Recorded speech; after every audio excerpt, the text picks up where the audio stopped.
Hola a todos, hoy vamos a aprender sobre la tercera de las bases naturales de nuestro planeta.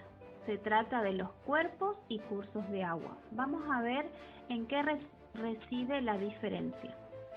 En los continentes se puede diferenciar, por un lado, los cuerpos de agua, formados por el agua acumulada, como lagos y lagunas.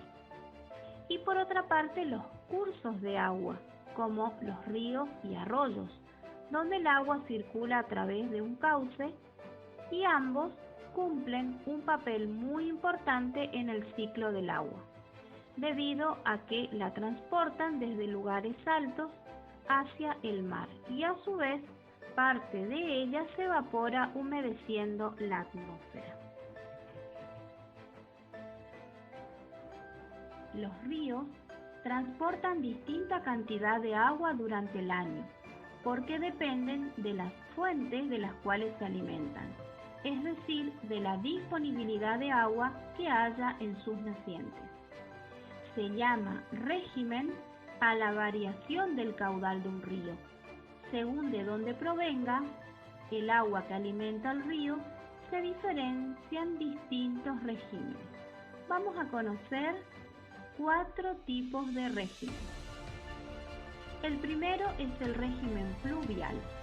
Este tipo de régimen está asociado a los ríos, que reciben su agua principalmente de las precipitaciones.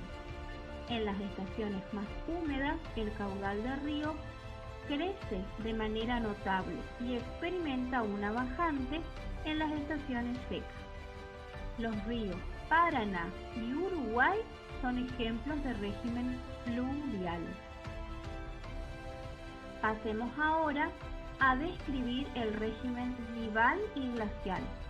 Los ríos que nacen en las zonas montañosas, donde la principal precipitación es en forma de nieve, reciben sus aguas como producto del deshielo.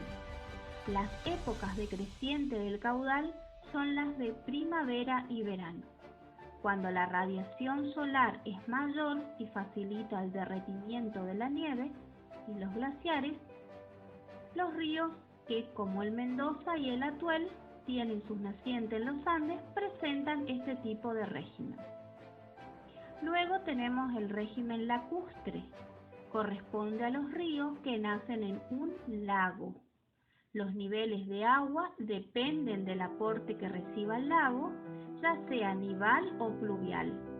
El río San Lorenzo, en el Canadá y los Estados Unidos, es un ejemplo de este tipo de régimen. Y por último tenemos el régimen mixto. En este caso, los ríos son alimentados por la combinación de varios regímenes. El mayor ejemplo de régimen mixto es el río Amazonas, formado por la confluencia de varios ríos que descienden de la cordillera de los Andes, pero en cuyo caudal tienen gran importancia las lluvias. Las características de los ríos se relacionan con las particularidades del clima y del relieve de las zonas que atraviesan. Por ejemplo, en una zona de clima húmedo, los ríos tendrán mayor caudal. El volumen de agua que transportan por unidad de tiempo que los que atraviesan zonas áridas. Los cursos de agua de montaña por la pendiente del terreno son más rápidos que los que fluyen por zonas de llanura. Asimismo, los distintos regímenes fluviales están asociados a las condiciones de clima y de relieve. El sistema hidrográfico del planeta está compuesto por distintas cuencas. Una cuenca hidrográfica es el área en la cual el agua fluye hacia un río principal. Incluye tanto los cuerpos de agua, es decir, lagos y lagunas, como los cursos superficiales y subterráneos que desembocan en el curso de agua principal. Las cuencas hidrográficas reciben el nombre de su río principal. Así, por ejemplo, se habla de la cuenca del Plata, de la cuenca del Amazonas, la del Nilo. Ese río suele ser el de desagüe final de toda la cuenca. Los ríos que desembocan en él, llamados afluentes o tributarios, pueden formar redes muy extensas y de amplia distribución territorial, o pequeñas franjas de acuerdo con las características del relieve. Entre dos cuencas, por lo general, hay una zona conocida como divisoria de aguas, donde las pendientes determinan que el agua escurra hacia una u otra cuenca. Las grandes divisorias de agua suelen ser elevaciones del terreno, no necesariamente altas. Por ejemplo, la divisoria de agua en los Andes patagónicos entre los ríos que desaguan hacia el Atlántico y los que lo hacen hacia el Pacífico. No siguen la línea de las más altas cumbres. Veamos ahora cuáles son los tipos de cuencas. Las cuencas se clasifican de acuerdo con el lugar en que desemboca su río principal. Según este criterio puede ser de tres tipos: cuencas exorreicas, cuencas endorreicas y cuencas arreicas. Vamos a comenzar con la descripción de las cuencas exorreicas. Las mismas desaguan en los océanos o mares abiertos.